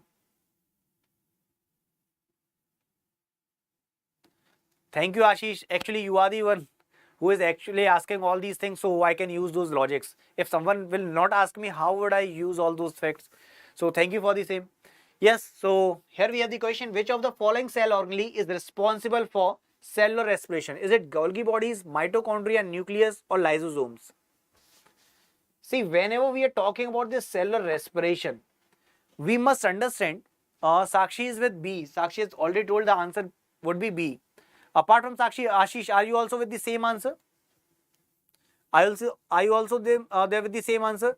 And yes, when we are talking about the cellular respiration, that means there would be aerobic respiration, there would be the generation of 36 ATPs. Remember, ATPs will form adenosine triphosphate. Yes, you are correct over here. Mitochondria is going to be the correct answer. So we have discussed about all the other things. So we'll move forward. Just have a look. This is the mitochondria structure where ATP synthesis actually is present here. What is DNA? DNA is deoxyribonucleic acid. Now this structure was important in order to tell you, whenever we talk about nucleus, remember it is having DNA, but in the examination it is asked outside nucleus, apart from nucleus, where we can get this DNA, outside nucleus, where we can get this DNA. So please remember, this DNA is also present in mitochondria. It's very, very important. Okay, so DNA is present in mitochondria also and nucleus also. This is asked in the examination, that's why I'm discussing it. Next, which of the following cell organelle is also known as suicidal packets or suicidal bag of a cell? Now what is this? So everyone who has joined the session right now, kindly like this session and share it. And yes, I was discussing about this suicidal bag. So we can take any of the example. Last example which I gave, last time which I gave, was Ashish, Sakshi, any one of you have been the last bencher, or anyone who is present in the session have been the last bencher? Anyone? I can relate that example easily, because when we were last benchers, we can easily remember our teachers actually used to thresh that at that time using their sticks and all. And once they used to give that hard stick, sometimes what used to happen, that particular structure used to become a bluish in nature. That bluish in nature used to show that that particular area cell is actually dead. And whenever we are talking about the dead cells or any of the component in the cell which is not working, here lysosomes actually sees, okay, you're not working, I'll just throw the chemical on you. And this lysosome has the chemicals which actually destroys all those parts which are not important, and even when whole cell is not working, it actually disturbs or bursts itself, because of which whole cell digests. So yes, this is the correct answer, that is your lysosomes. Next, just have a look. This is the structure of lysosomes, where we have these transport proteins which are located over here. This is the enzyme which is present here, and this is the membrane part. And if I talk about the cell membrane, that is semi-permeable in nature. Yes, Ashish, Sakshi, your answers are correct. That is lysosomes. Next, which is plant cell mainly what is plant cell mainly composed of? Plant cell wall is mainly composed of what? This is from the CGL. Ashish Singh, sir, मैंने बहुत मार खाए, then you can remember all those things. So I guess we can relate all those facts. Huh? It's very important to be backbencher in order to get all those concepts cleared. So yes, what is plant cell mainly composed of? What is it?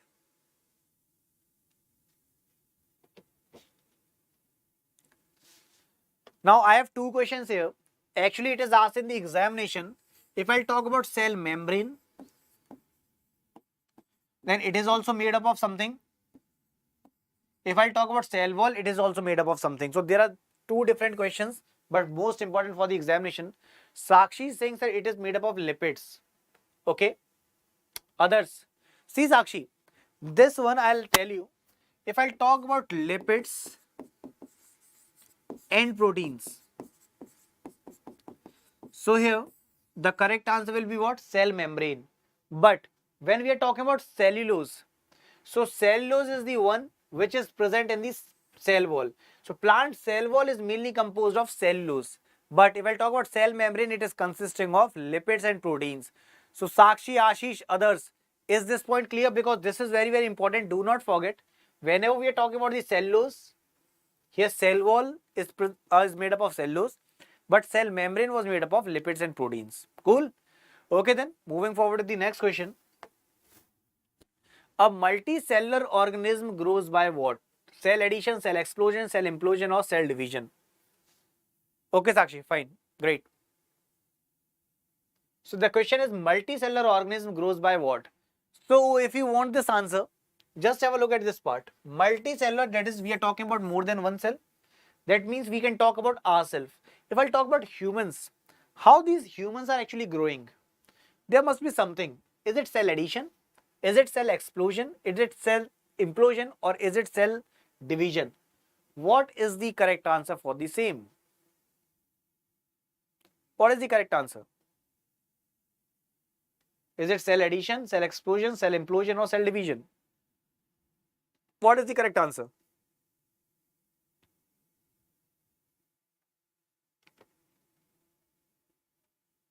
Everyone waiting.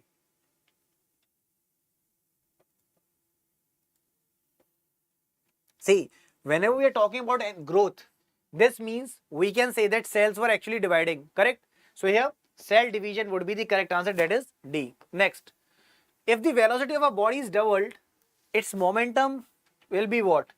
So, okay. So the D option is actually, it will become 4 times, fine. So there are 4 options. It will remain same, it will double, it will become half, or will it be 4 times? Yes, Ashish, that was correct. But Ashish, I guess I'm getting your comments quite late. But your answer was correct. Yes, if the velocity of a body is doubled, its momentum will what? Will its momentum remain same? Will it double? Will it become half? Or will it become 4 times? Now again, let me tell you, these questions were previously asked. It has been asked many times, not only once or twice, many times in many of the examinations. So yes, waiting for the answer. Waiting for the answer.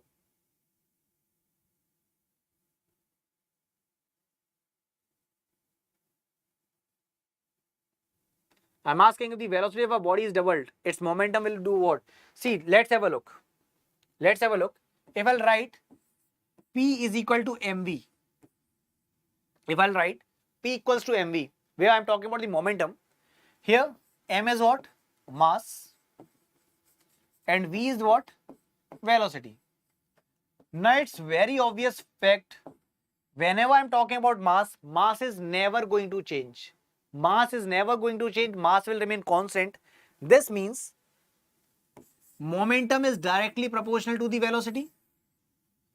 If velocity will increase, momentum will also increase. And if I'll go to this formula part, what we were told, what if velocity is doubled? Now if I am assuming the velocity v over here, let's take velocity 2v because it is twice. Now if I'll multiply it by 2v, this will give me what? P equals to twice of mv. This means now it is what? Now momentum is also what? Doubled. So it's very simple. It's very simple. What is going to happen? If you will double the velocity, your momentum will also get doubled. So that's why option number B will be correct. I guess this is clear with everyone. It was very simple. So yes, waiting for the response. Is it clear? It was very simple. If you want that explanation again, I'll tell you. So since momentum was directly proportional, so it became double. So there's an example application where it is one-stop solution for all the government job aspirants. It is having live paid courses with the test series, free subject-wise, topic-wise quizzes with the report card, job alert, admit card, examination date, all exams previous year PDFs with the solution. We have topic-wise free live classes, free examination-wise PDFs, practice at PDFs, then daily, weekly current affairs, all these things at Exampur official application. Just go to this Play Store, type Exampur over here, click on the install button, click at the open part, then register it and start using it. All these things are present at a single application. Now, if I'll talk about UPSSC Master Test Series, you can get it at just ₹1. Please use the code PET99. You will be getting 10 full length test series, section test for every subject, live discussion of full length test, all at just ₹1. How? Just use the code PET99. Next question. Outside the nucleus, DNA is found where? Now this question is very, very important. It has been asked many times and we just think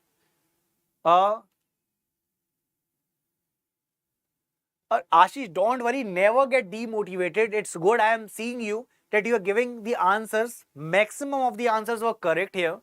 So it's good. Whenever you have feel anything regarding science, you have any doubt in the computer, history, just put that in the comment section. I'll help you out. If you are unable to understand anything, you are just mugging up everything and you are just forgetting those things. Don't worry. I'll create the tricks. I'll tell you the facts. I'll give you the examples. I'll tell you the logics. It will be very, very beneficial. We were discussing about, I'll take you the example. I'll take the example. If I'll talk about those names, scientific names of those vitamins, they're quite complex, correct? For example, B12, cyanocobalamin, B1, we have different names, correct? So if I'll talk about B1 thiamine, B2 riboflavin, it seems to be quite complicated. So we have tricks for everything. You can just let me know in the session, fine. So don't worry. Whenever you are free, Ashish, just come in the class. We have the fixed timing of the class. Just have a class over there. We'll be having discussion. Your doubt would be sorted. Fine. So in the evening from 6 to 7, we have the session of CGL where we are having theory plus MCQs. And in the morning, we have 12 to 1 previous year question session. Wherever you feel like is important for you, join us. Let us know. And after the class also in the comment section, you can just comment. I'll help you out. Fine. So okay then, waiting for the answer. Outside the nucleus, DNA is found where? So DNA's full form is deoxyribonucleic acid. Deoxyribonucleic acid is present in the nucleus, and apart from the nucleus, it is also present in mitochondria. We have just discussed. That's why option number B is going to be the correct answer. Next, who among the following analyzed DNA for the first time? This is from SSC Officer 2008. What is the correct answer? So is it Arthur Kornberg? Is it Hargobind Khurana? Is it M.W. Nirenberg? Or is it Wharton and Crick? So who is the one who actually analyzed DNA for the first time? What is going to be the correct answer? Option A, B, C, D. Sakshi, Ashish, everyone. And everyone who has joined the session, kindly like it and share it. Yes, waiting for the answer. When we are talking about the DNA, DNA means deoxyribonucleic acid. It is present in a body which is having the hereditary information. When we talk about anyone, for example, any thief, if I talk about any people who are doing all those tasks which are actually said to be the criminal task in the criminal world, this DNA plays a significant role. You must have heard about the DNA fingerprinting, correct? So here, if I talk about its analysis, it was first done by Arthur Kornberg. So option number A will be the correct answer. Next. Which among the following is the smallest cell? Smallest cell. Question which is asked again and again in the examination. Which among the following is the smallest cell? Is it protozoa, mycoplasma, virus or yeast? What is the correct answer?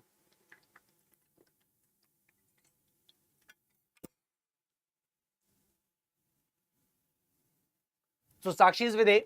That is protozoa. Sakshi, remember, when we are talking about these cells, there are, okay, so change the answer. That is B. Correct. So if I talk about this question, the smallest cell is mycoplasma. Now, if someone is asking you about the smallest cell, that is mycoplasma, it is actually bacterium. Fine, it is actually bacteria. It is the smallest cell. Now, if I talk about the longest cell, so can you tell me about this longest cell? Which is the longest cell? These questions are asked: smallest cell, longest cell, largest cell. So which among us, this I am not given the options, I'll directly ask.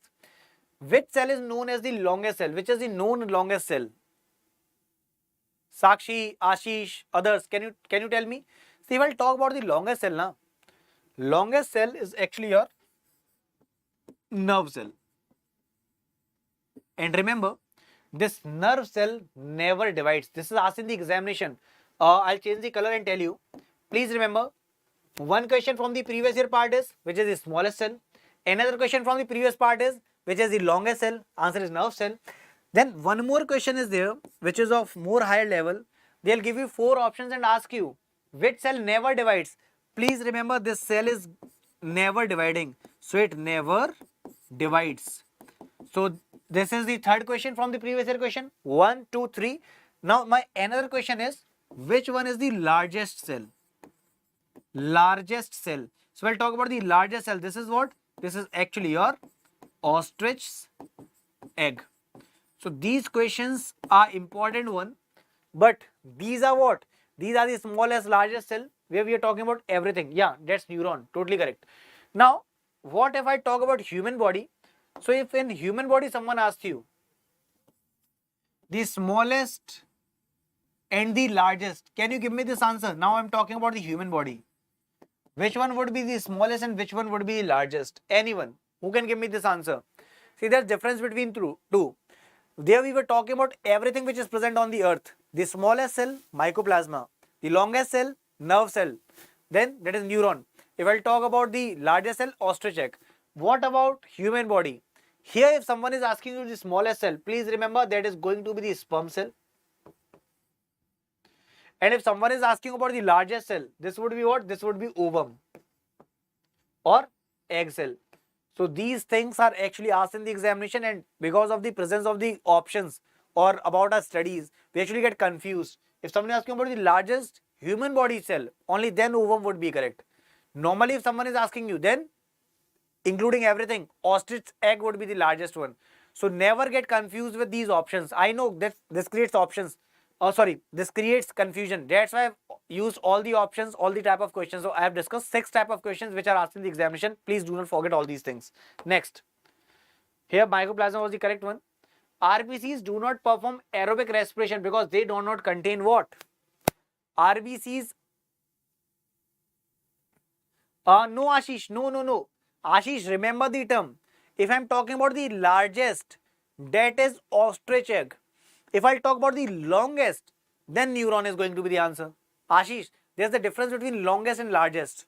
Longest, neuron. Largest, what? This is ostrich egg. Okay? So please remember this.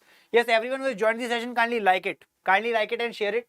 My question is, RBCs do not perform aerobic respiration because they are not containing what? So is it mitochondria, nucleus, endoplasmic reticulum or lysosomes? What? I guess you remember that RBC. If I talk about RBC, there was one thing that was lacking. What is not present in the RBCs? Red blood cell. Please remember, if I talk about this red blood cells, here we are lacking with the mitochondria part, and because of which here aerobic respiration doesn't take place. Fine. So here, sorry, here nucleus would be the answer. I don't know why mitochondria is done there. Nucleus would be the answer. RBCs does not contain any nucleus. So I'm taking here, do not go with this color part. RBCs do not contain the nucleus. Fine. So what actually happens? There we have a larger space for the hemoglobin, because of which this oxygen transportation takes place. Fine. Okay. So here, moving forward with the next question. Blood fails to clot while flowing in the blood vessel because of the presence of what? So blood is not clotting because of the presence of what? So what is going to be the correct answer? What will be the correct answer? Waiting for the answer. Blood fails to clot while flowing in the blood vessel because of the presence of what?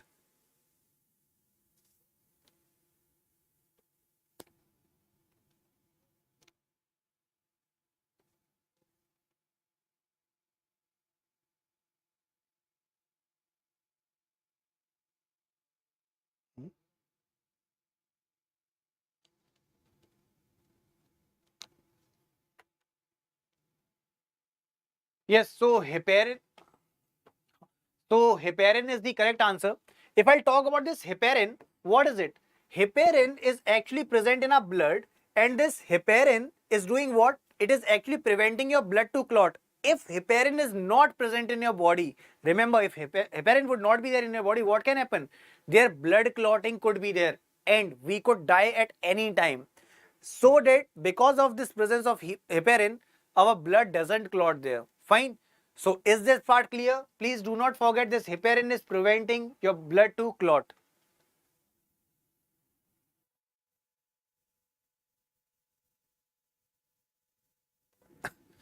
Yes. So got my point. Please remember this part. And yes, Ashish, you're talking about RBC or WBC. Let's get back with the last question. The question which we were discussing over here. I'll discuss about it once more. See, if I talk about this RBCs, we were aware of, whenever we are talking about the RBCs, here we are lacking with the nucleus. That's true. There is no such nucleus.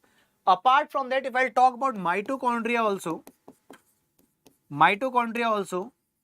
then mitochondria is also actually not present. Fine. So here, what was actually asked? Here we were asked about the aerobic respiration. That's why here neither mitochondria is there, not nucleus is there, but they were asking why they are not able to perform the aerobic respiration. Now aerobic respiration was relating to what? Because of this aerobic respiration only, we can talk about that energy. What is it? ATPs. Remember that adenosine triphosphates. That's why here mitochondria was given, but their nucleus is also absent there, mitochondria is also absent there. But the option was according to what? Aerobic respiration. That's why mitochondria was correct here. Yes. So, Acha, you were talking about something else. Heparin. Yes, that's true. That's true. Okay then. This next question. Hemoglobin contains which metal? Now, if I talk about this hemoglobin is actually present in the blood. Right?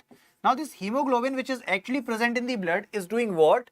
Here, it is helping in the transportation of the oxygen. So in the option, whenever it is asked, what is helping in the transportation of the oxygen? Remember, hemoglobin or RBC would be the correct answer. But just try to relate this part. Hemoglobin, if we'll break this into the two parts, globin is actually related with the term globulin, which is actually a protein. Hemo word, you can relate it with the hematite, which is the ore of iron. So hematite, which is the ore of iron, from here you can relate, it is doing what? Here, it is actually telling that, sir, yes, iron is present over here. And Sakshi and Ashish, both of you are correct. The correct answer is iron over here. Next, the lifespan of RBC of a man is what? Is it 120 days, 150, 180 or 190? Yeah, that was easy. So here, but lifespan of RBC. So there are several questions from RBC that are asked. First of all, RBC, which is known as red blood cell, it has one more name, that is erythrocytes. Erythrocyte. Now, if I'll talk more about RBC, it is generated from where? It is generated from bone marrow. From which bone marrow? From red bone marrow. Now, whatever has taken birth must be doing something. So it does what? It helps in the oxygen transportation. Oxygen's transportation is done by this. Where it dies, please remember. Acha, maza aa raha hai. Okay, Ashish. Now, if I talk about ourselves, we took birth from a mother's body. RBC took birth from bone marrow. We are here on the earth to do something. I am teaching you. I have cleared some of the government examinations. For example, if I talk about mine examination, it would be some ALP examination, CTET, some SSB. In the similar manner, you must be working for something. You will be clearing some examination. You will be doing some sort of work. Here, for example, I am teaching here. In the similar manner, RBC is doing what? It is doing the oxygen transportation. Now, I have some lifespan. I'll be dying at some of the age. For an example, on an average, if I'll talk about the human's age, it is 75 years. Similarly, if I'll talk about RBCs on an average, so it dies between on an average of 120 days. Fine. Now, more about it. If I'll talk about RBC, there is no such nucleus present. Nucleus is absent. Why it is absent? Because if nucleus is not there, there is the larger space for the hemoglobin in order to transport the oxygen. Because its work is to transport oxygen. So here, RBCs are actually having the lifespan of 120 days. Got this point? And everyone who has joined the session, kindly like it and share it. I guess all these points are clear with you. Next, the pH of human blood is what? Now, waiting for the answer, till then I'll explain something very, very important. If I'm talking about pH, what is this? Potential for hydrogen. Who was the one who discovered it? So remember, see, this full form is also asked. All the questions which I'm discussing now, all these are asked in the examination. These are previously asked and important. Potential of hydrogen, or power of the hydrogen. Now, if I talk about its discovery was done by Soren Sorensen. Its discovery was done by Soren Sorensen. Now, pH scales range. This is also asked. What is the pH scales range? So here we can say that 0 to 14. This is the range of this pH. Now, if I'll talk about its values, so if it is from 0 to 6 point something, it will tell that that particular thing is acidic in nature. If I'll talk about exact 7 value, if it is exactly 7, that is neutral in nature. If it is 7.1 or 7.x to 14, so that is basic in nature. Now we are aware of, if I'll talk about the human blood, then human blood's value is 7.4, and Sakshi, Ashish, you are absolutely correct. That is, the pH value of the human blood would be 7.4, and hence we can say that it would be basic in nature, or we can say that it is alkaline in nature. Fine. So these things are very, very important. Here we have discussed all these questions. These were previously asked. Full form, this, range, then 7.4 is the pH range. That's why it is known as basic in nature. Next, in which vertebrae oxygenated and deoxygenated blood gets mixed? What is the answer? In which vertebrae oxygenated and deoxygenated bloods gets mixed? Is it fish, amphibian, bird, or mammal? What is going to be the correct answer? Waiting for the answer. And please give answer in the super fast manner so that we can have lots of questions. I have actually lots of questions for you all. So I want the answer. This is from CPO 2008. In which vertebrae oxygenated and deoxygenated blood gets mixed? So is it fish, amphibian, bird, or mammal? So we'll talk about mammal. We are the ones, humans, correct? Answer. No one?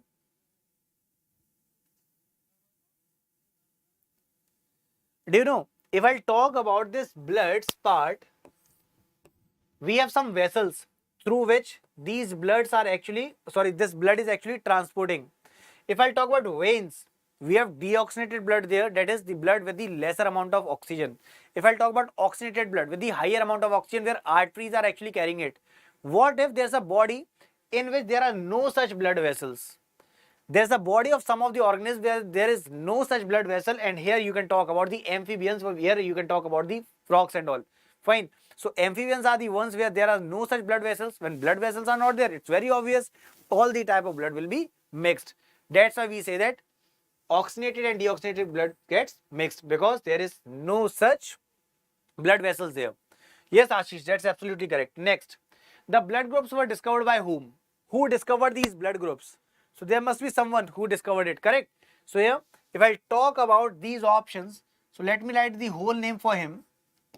Carl Landsteiner.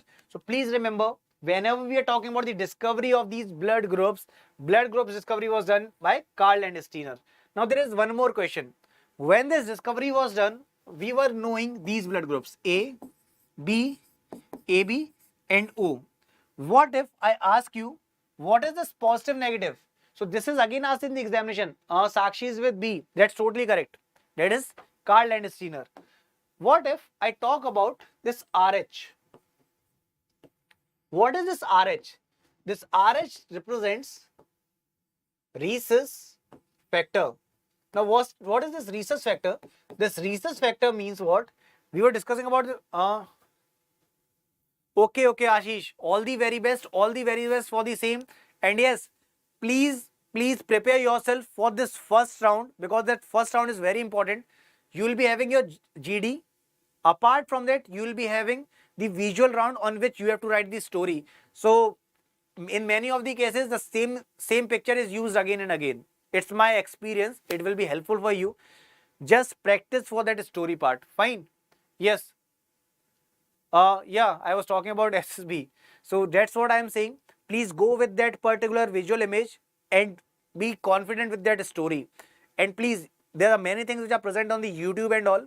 Use that particular part so that if those particular two things are clear, your FT round, your that GD and that visual round, you will be there for the 5 days. And I want you to be selected now. I would be calling you lieutenant. Okay, so all the very best for that. Okay, then coming back to my point, I was talking about this RH. RH means rhesus factor. And when I'm talking about this rhesus factor, please remember, this was the experiment which was done on a monkey, which was known as rhesus macaca. This was asked in the examination. That's why I'm saying rhesus macaca. And the protein which is present here, if it is present with you, we are known as the positive ones. If this protein is not present there in our body, we are known as negative ones. That's why it becomes A positive, A negative, B positive, B negative, O positive, O negative, and AB positive, AB negative. Okay, then moving forward now. So here Karl Landsteiner was the correct answer. Next, the term RH factor refers to what? As already discussed, this is actually referring to the rhesus factor, where we had the experiment on the monkey which was known as rhesus macaca. Next, the normal RBC count in adult male is what? So is it 5.5 million, 5 million, 4.5 million or 4.0 million?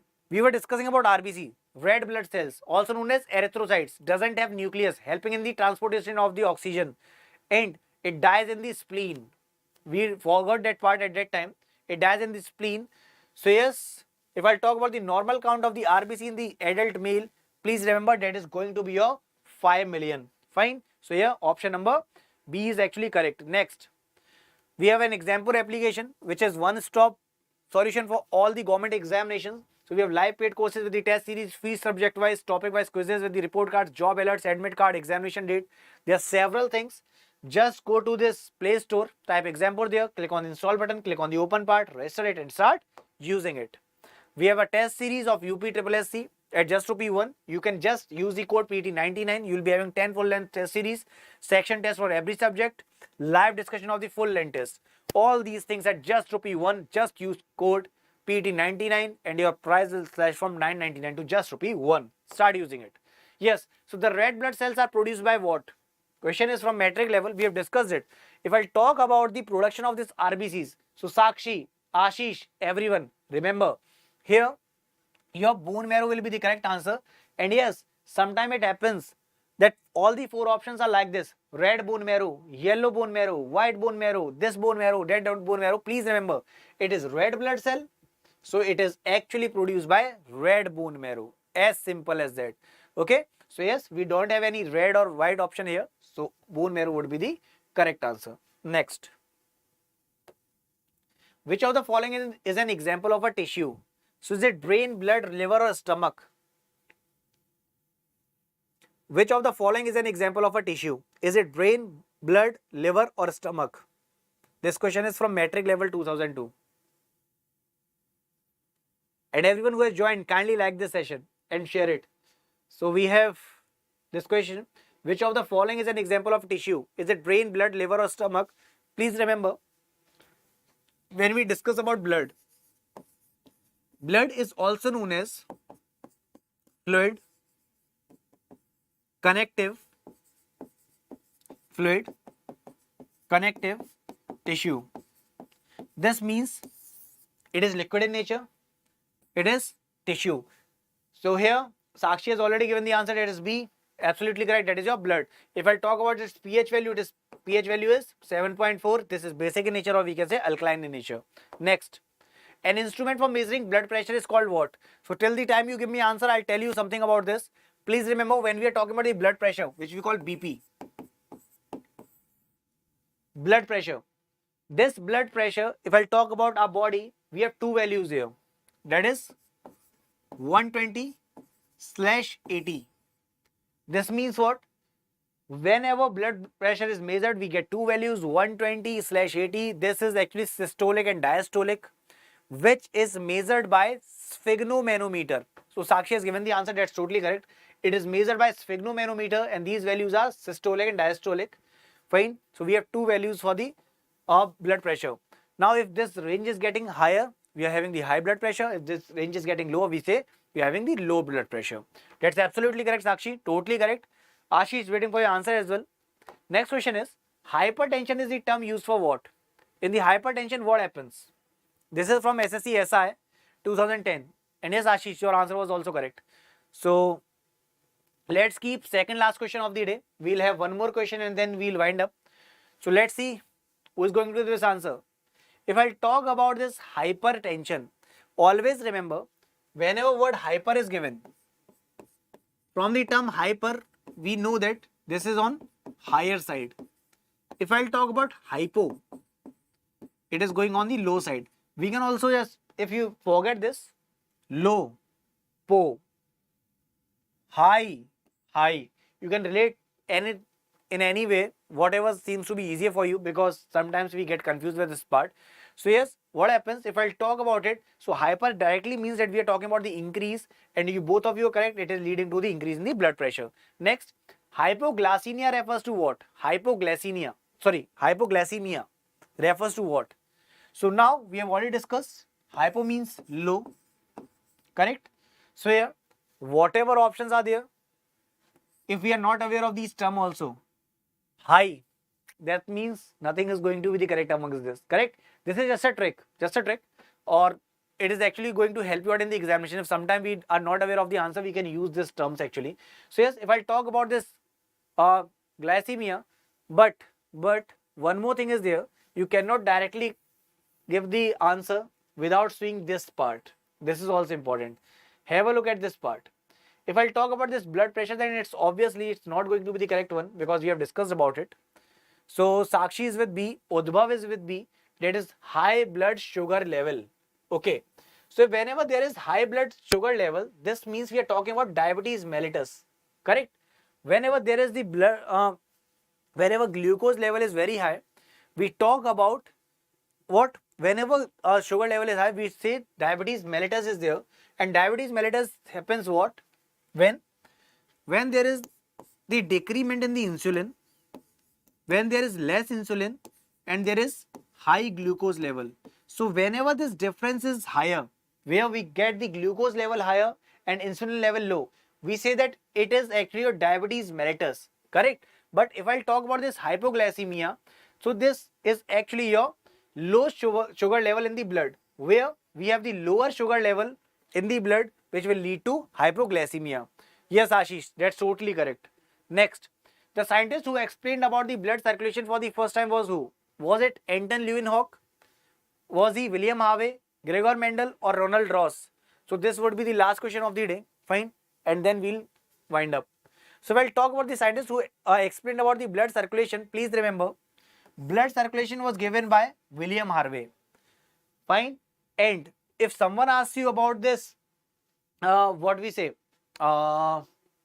yes, blood group. So those blood groups discovery was done by Carl Landsteiner. So there's a difference between two: blood circulation, William Harvey; blood group, that was Carl Landsteiner. So here you will be getting your answer, that is B.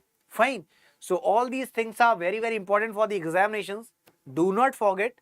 And yes, from Monday we are starting our physics section. We have actually discussed bio from last 2 weeks. From Monday we are starting physics in the morning from 12 to 1. That is in the afternoon. We will be having MCQs and PYQs, previous questions of different SSC examinations, and in the evening we will be having the discussion on the SSC CGL examination, that is theory also and MCQ also. So meet you all on Monday exactly at 12 with the physics first chapter. So bye bye everyone, please take care, hope you liked this session. And yes, one more thing is there, we will be having other faculties also who are coming here. Yes, this session, see, this marathon session is actually there on the only on Saturdays. From Monday to Friday we have theoretical classes and also the previous year questions. We can have more discussion if you want. We have some more questions. If your energy level is same, so can we have those 5 to 6 questions more for next 5 or 6 minutes maximum? Because at 11 we will be having another sir who will be coming. Ashish. Okay, so Ashish, we'll be having some more questions. Okay, if you have that energy, let's have a look. Another question is, which of the following brings back deoxygenated blood from different parts of human body to the heart? Now I have some explanations actually, that's why I can't leave before 5 minutes. I want to explain that. So let's continue. If I talk about this deoxygenated blood, so this deoxygenated blood means here we are having oxygen's quantity quite lesser. We have less amount of oxygen, which means we are talking about deoxygenated blood.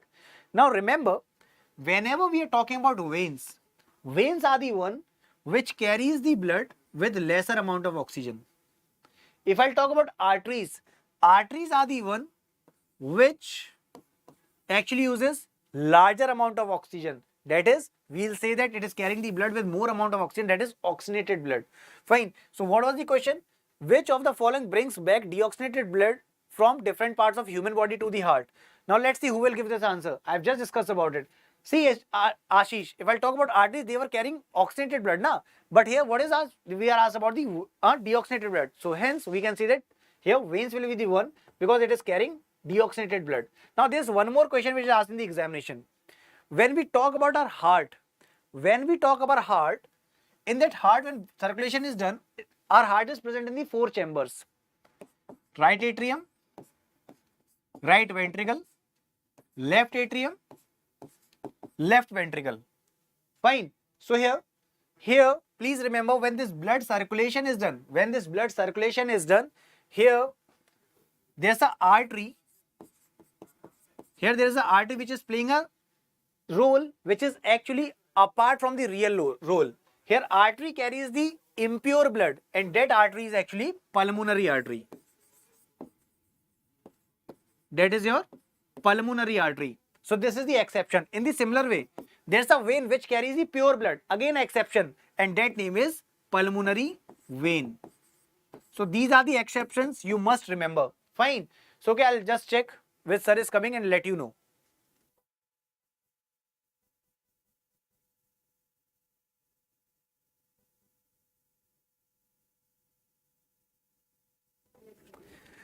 So okay, so these were the questions which are very, very important. And yes, this session is not stopping right now. We are here with the awesome faculty, that is Sanjay sir will be taking your math classes now. Yes, you are having the marathon continued. Just take break of just 2 minutes, 2 to 3 minutes. Sir will be here with the awesome session from the math department now. Fine. Okay then, sir is about to come. Till then you can have your water, and I'll be waiting for you all from 12 to 1 on Monday. So bye bye everyone, please take care, and thank you for being such a wonderful audience. Bye bye, please take care.